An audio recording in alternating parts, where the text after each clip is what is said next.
Welcome to the Meat and Potatoes podcast. We're here with Landon Fielding, who is the co-founder and COO of Brite. How are you? Fantastic. Pleasure to be here. It is great having you here. Known you for several years. Ordinarily, we'd be like talking insurance and benefits because you used to work for GBS, right? Yes, sir. Yep. And now we're going to be talking like your company that you've co-founded, which is great. I'm excited to hear this story. Let's just jump right into it. What is the story of Brite? Where did the idea come from? Absolutely. Yeah. First off, apologies for all the insurance talk through the years, right? You never want to be that guy. It's fine. Before I knew you, I was like, oh my gosh, that's the worst meeting of the week. Yeah. And then once I got to know you, I was like, all right, this is refreshing. Yeah. Get our answers. It's great. So yeah, a little background on me. I've been in the insurance space for over a decade. Work with a lot of companies. My role in the past is I was a benefits consultant or an employee benefits broker. And for companies that offer employee benefits, I was the behind-the-scenes person that would work with HR teams to set up benefits and did that for the last decade. And, we worked with lots of cool companies. And they would always come to me during open enrollment time and say, hey, we love working with you. But, man, the way you guys do benefits education is terrible. And I was like, what are you talking about? Everybody does the same thing, right? Every year it's open enrollment meetings with a PowerPoint presentation, a benefit guide, and, that's the way the industry does it. And it took some self-reflection to realize how terrible that process was. And I remember one night telling my wife, and she's like, look, you always have lots of good and bad ideas. This seems to be a good idea of a problem you should try and solve. So put my head to it, started thinking of ways to tackle it. And being in the insurance space, I kind of figured there's got to be something out there that exists. And sure enough, nothing was really out there in the way I was trying to do it. And it's funny, I went to a cat skiing trip with a friend of mine, and he comes from the software side of things, right? Worked for a big tech company here. And I was telling him the problem. And I think the cool thing about what we're solving is everyone's experienced the pain point, right? Whether you're a CEO of a company or a CFO or you are run-of-the-mill employee, you've felt the pain point of how confusing insurance is, right? And it resonated with him. He had some personal situations where he had to navigate healthcare and had no clue where to start. And so when we started chatting about Brite, it was, I came from the space, he came from the pain point side of things, and that's the beginning, that's the genesis of it. All right. And we've all been victimized by PowerPoints with like tables and Excel sheets. And there's been plenty of times, and I've been talking about it quite heavily for 4 or 5 years, where my wife will be like, do you know anything about our insurance? Like, didn't I forward you an email? Because that's all I know. Oh, yeah. When in doubt, I'll probably not go to the doctor. Right. Yep. Unless it's a compound fracture. Power through it. Yeah. Which is not good for anyone. Yeah. But I always appreciated that you did not like it either. And that I could tell that the wheels were churning and you were trying to find better ways. So you've got your partner in crime, and what do you do next? Yeah, great question. For some reason, I don't know why, but I made him sign an NDA, came over to my house, pitched him the idea, and he was like, this is brilliant. We got some legs behind this.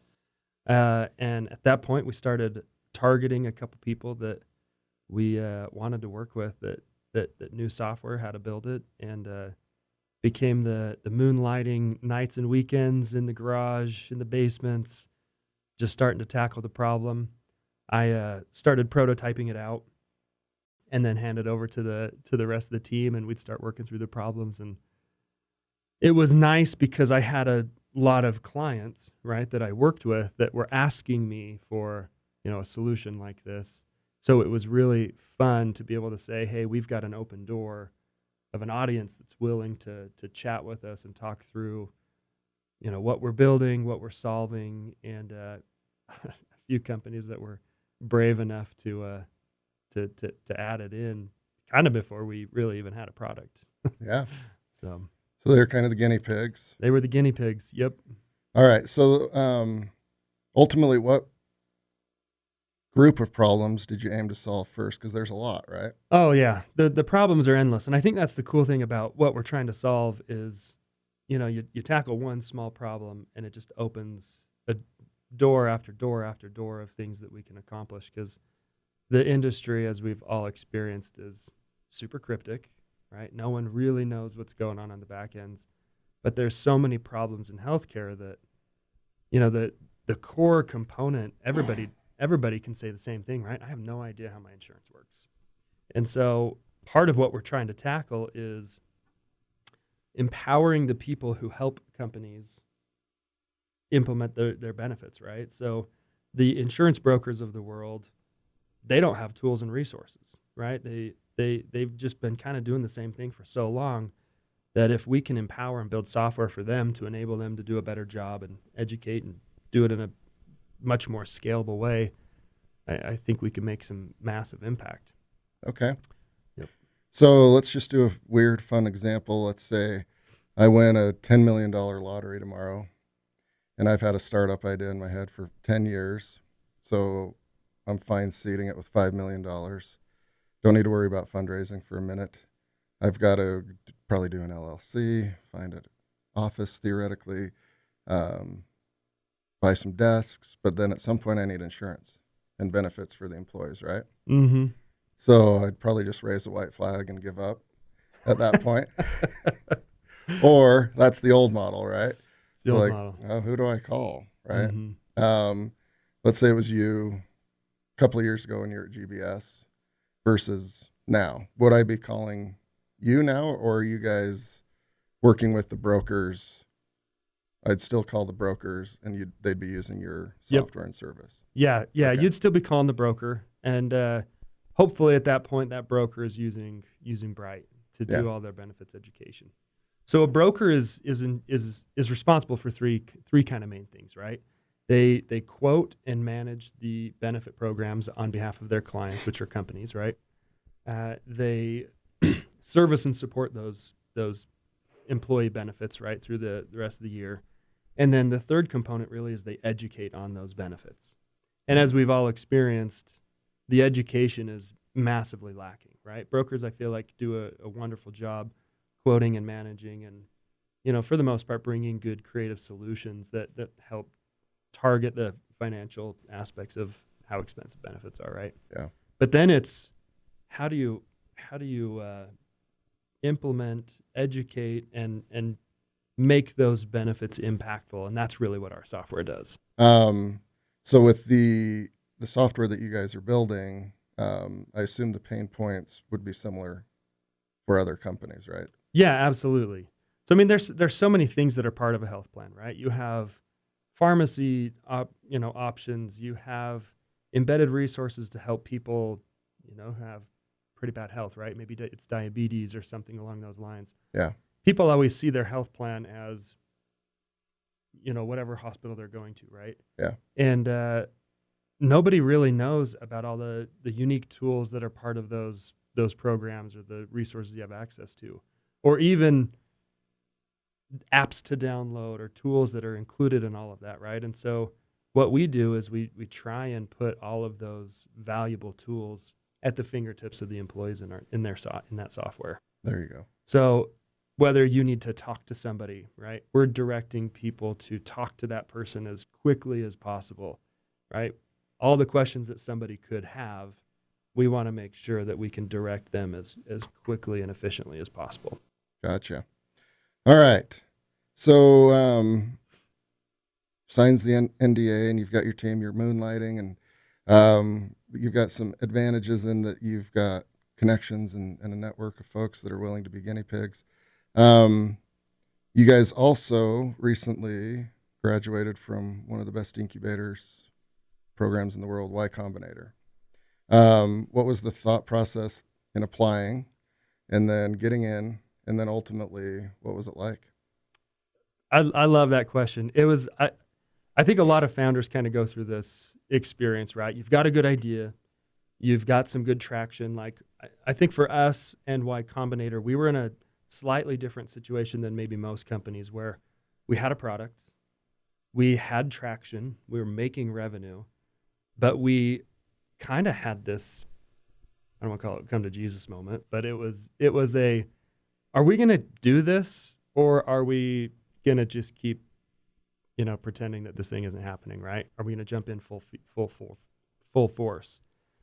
And Ben, who's my, who's the CEO right now, he was like, we should apply to Y Combinator. And me being the insurance nerd, I was like, I have no clue what that is, right? And he's like, let's do it. It's an accelerator program.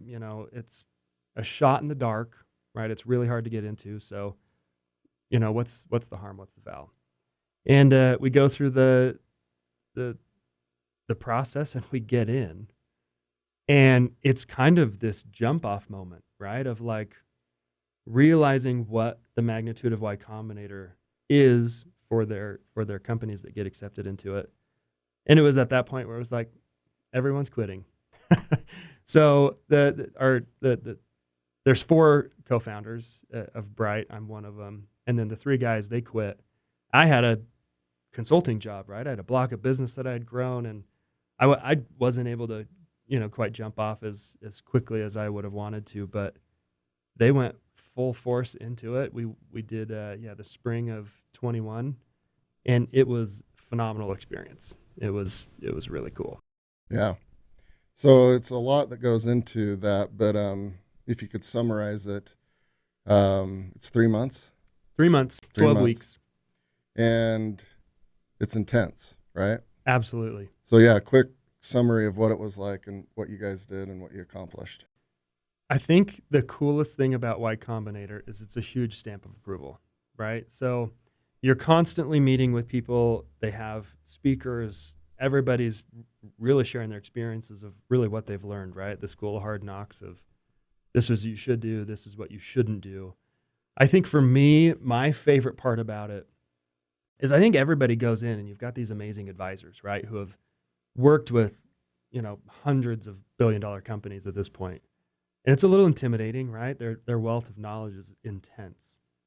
And I remember the first couple of weeks, they just ask insanely good questions, right? Every aspect of your business, they are asking questions that make you question everything you're doing. And I always felt like I have no clue how they know this industry so well. Like it's almost creepy. Like insurance is this hidden gem. No one knows about it. Everyone's trying to fix it and solve it. How do they know our company and what we're doing so well? And it turns out they had no clue about the industry that we're solving, but they were so good at asking questions that made you really digest and pick apart literally every aspect of your business.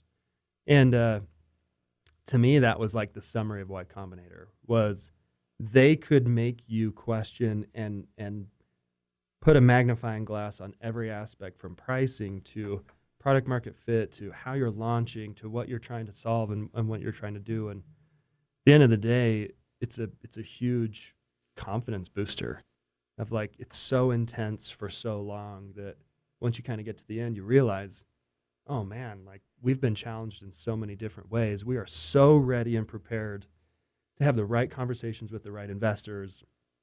And more importantly, to have the resources behind us to have really good educated conversations with venture capitalists, right? To say, here's what we're wanting, here's our terms, here's what we're willing to do.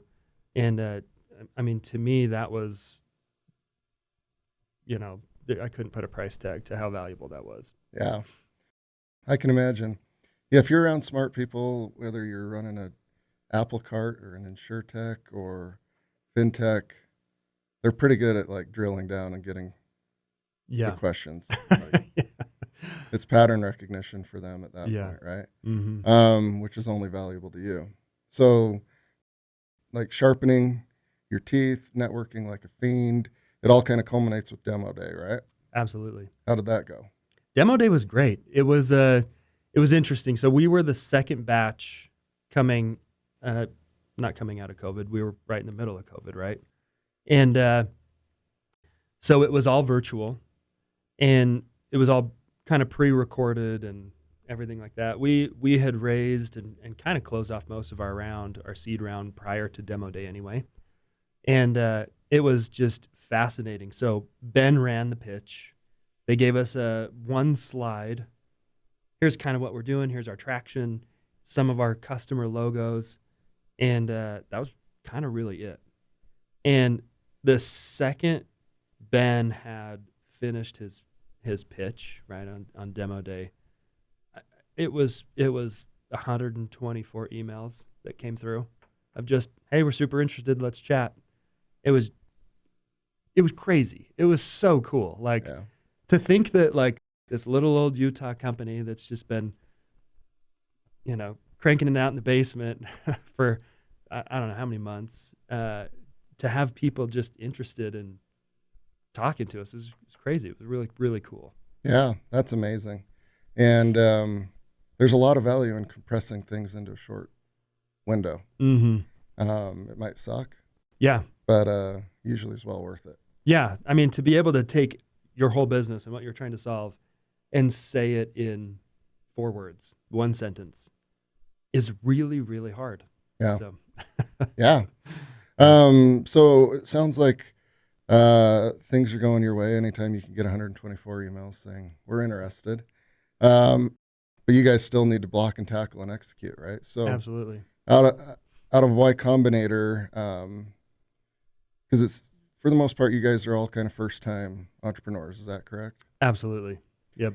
So certain roadmaps and guidebooks are kind of being developed as you go. Even though you've got great advice, great counsel, you still have to do it.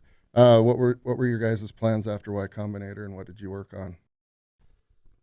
It was kind of the same process and flow. It was interesting because the transition went from nights and weekends focus on it to full-time focus on it.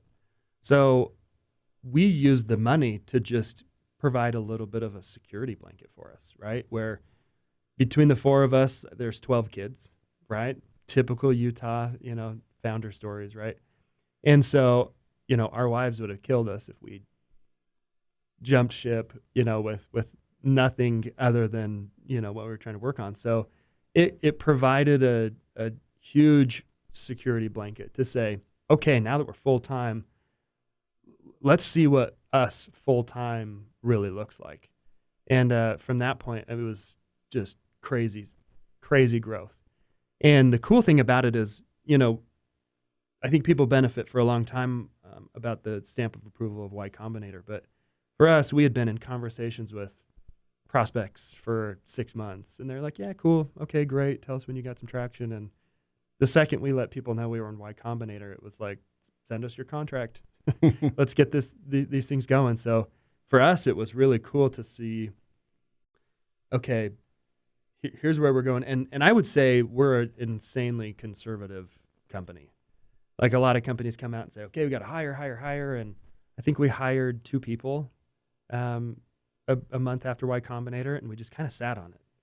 And we got advice to say, if you've got a role that you're looking to hire for, do the role for at least 6 months and figure out how to do it. And I think that's probably kind of where we're at, right? Where we look at everything and say, okay, we've been doing this for 6 months. Yes, please, let's hire this role. Let's get this off. Yeah. And that's kind of our mentality, is we're just conservative. Yeah. We're very, very careful with the money, and we've hired about 12 people now. We've got an awesome team. We'll probably hire another 10, 15 people over the next little bit just to manage the growth. But we don't foresee ourselves being, tons of employees. Who knows? Maybe it'd be super cool, but just trying to manage it as easily as we can. Yeah, I love it. And now you guys have like a product that you're proud of, right? And you can go out into the world and sell. I mean, yes, right. I always laugh because our product is kind of in that MVP stage still, where it's like, oh man, let's just tweak this. Let's tweak this. Let's make this prettier. Let's do this. And that's something that I'm, trying to balance. Yeah. But it is fun to look at, how the product has changed over the last 12 months and see like, oh my gosh, I can't believe how much it's changed over the last last little bit. It's fascinating to see, and it's still not. Yes, we're proud of it. Yes, we love what we're doing, but the team that we have assembled right now, we feel like the little bus that we've got the best people on it right now for the phase of the company that we're at right now, and it's a party. Yeah, it's fun. Yeah, it sounds like you guys are enjoying it, which is a big part of it, right? Yep.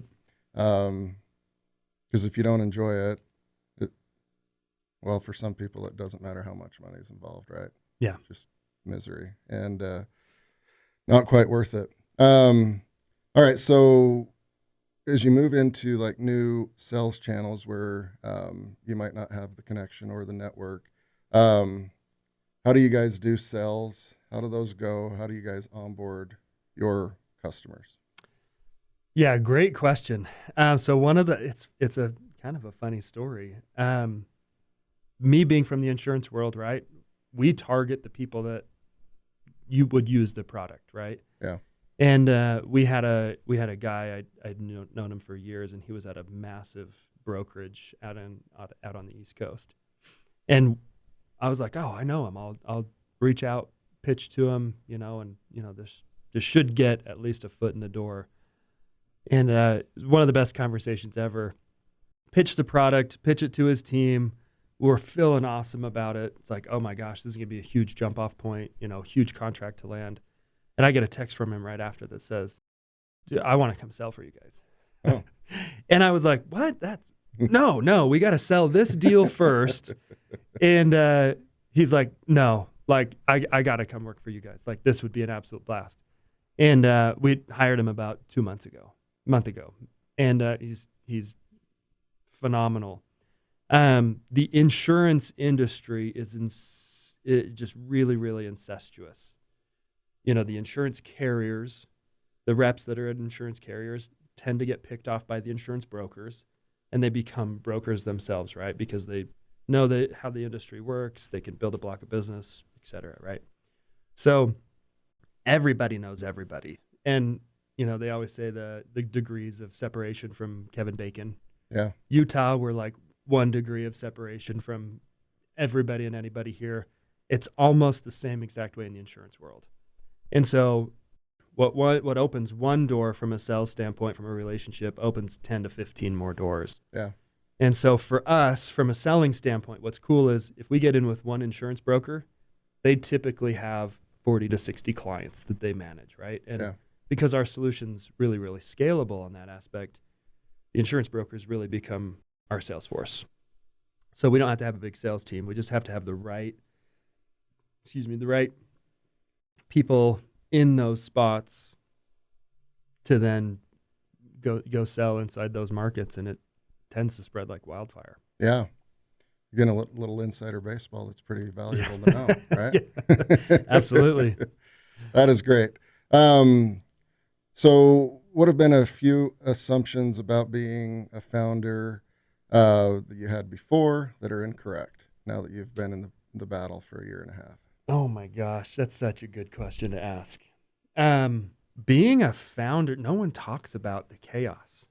It's funny, I would joke with my wife all the time, but she was actually, I think, pretty serious about it.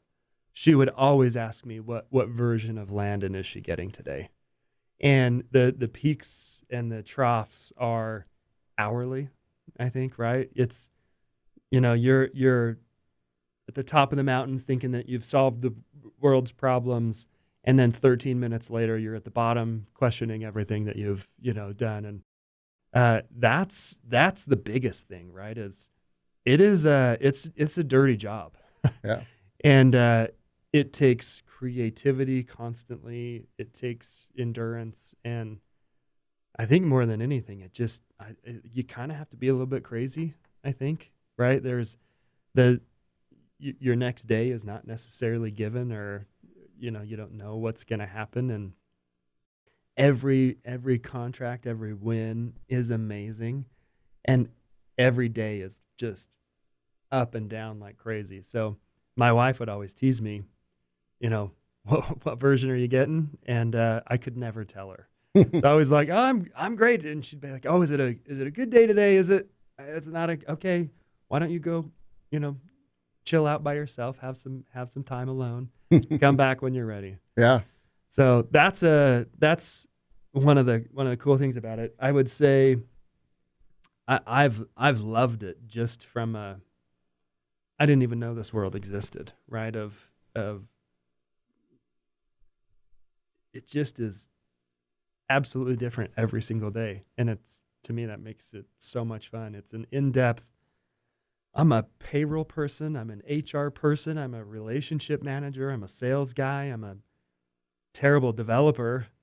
Not a developer. That's insulting to the guys I work with. But you wear 15 different hats, 15 different times a day, maybe even more hats. Yeah. And I don't know. You learn so much so fast, and we're still so early on. So yeah, I don't know the different phases I'm really excited about. But all founders always talk about the early days of how fun and how crazy it was. And if I had a crystal ball to say, yeah, how comfortable am I going to be in 2-3 years down the road from now? Perfect.